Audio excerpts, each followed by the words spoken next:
Bon, bonjour, nous voilà. Maintenant, chacun a déjà déclaré la candidature, on sait. Désormais que vous êtes candidat aux élections. Vous allez tous devenir des présidents. Ça, on sait, on a pris note. On veut juste savoir, par simple curiosité, et Marie dans tout ça.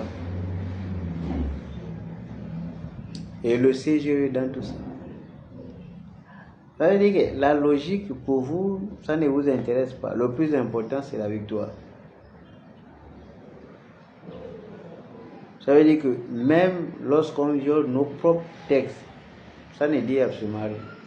Pour vous, ce qui est important, c'est aller à la bataille. Avec un président de CGE nommé en violation de la loi, de la propre structure qu'il gère, avec la Cour constitutionnelle qui, certes, rend souvent un peu a souvent un rendu en faveur de la population quand ça l'arrange, bien sûr, et qui, en règle générale, lors du processus électoral, fait souvent semblant, sinon rend le même résultat. Moi, je me suis souvent posé la question. Vous pensez que moi, même si Marie me déclare perdant, moi, je peux aller à la cour pour faire le recours? Mais ça, c'est une perte de temps et d'énergie. On va à la cour parce que tu penses que tu vas t'adresser aux gens qui sont là, payés pour rendre la justice. Là, tu peux aller. Parce que dans un pays normal, c'est le garant des institutions. Donc, quand tu vas là-bas, tu as confiance. Surtout quand tu as des preuves, tu as confiance d'avoir un résultat. Mais les gens qui ont déjà démontré qu'on peut annuler les bureaux de vote et ne jamais revenir au vote, comment est-ce que tu peux faire confiance? Ce n'est pas possible. Moi, ma question à moi, c'est que est-ce que ça vous fait plaisir à vous? Quand vous êtes là, est-ce que ça vous fait plaisir à vous que les autres à travers le continent africain et les autres pays au monde nous regardent comme ça et parce qu'ils sont en train de se moquer de nous? Bon, c'est vrai que dans d'autres pays, il y a beaucoup de problèmes, mais est-ce qu'on est obligé de prendre des exemples sur les pays qui sont en problème? Nous, on peut être des modèles.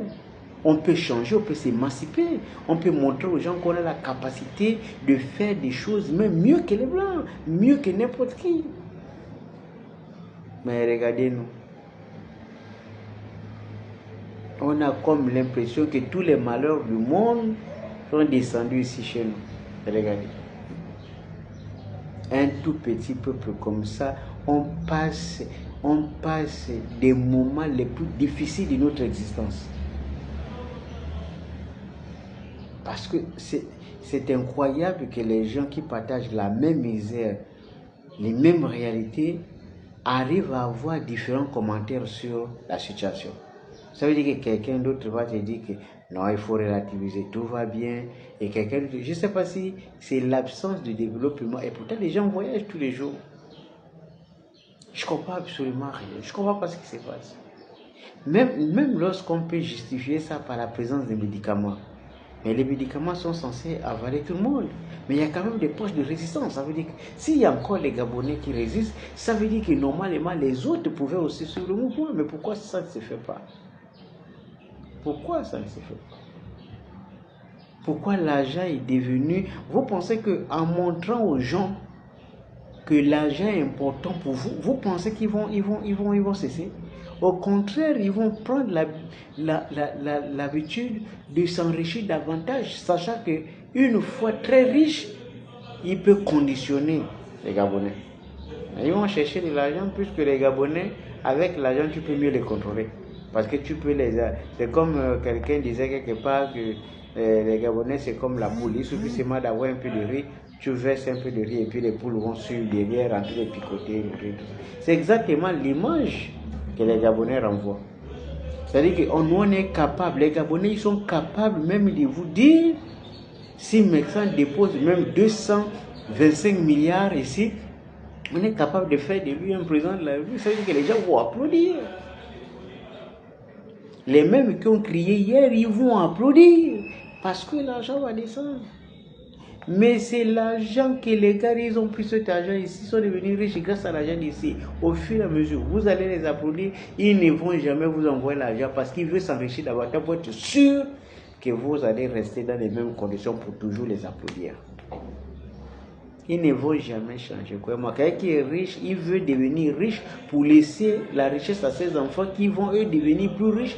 Vous gardez toujours dans la même situation. La meilleure façon de s'en sortir, ce n'est pas d'admirer, c'est de créer un contrepoids. C'est d'élever le niveau d'exigence.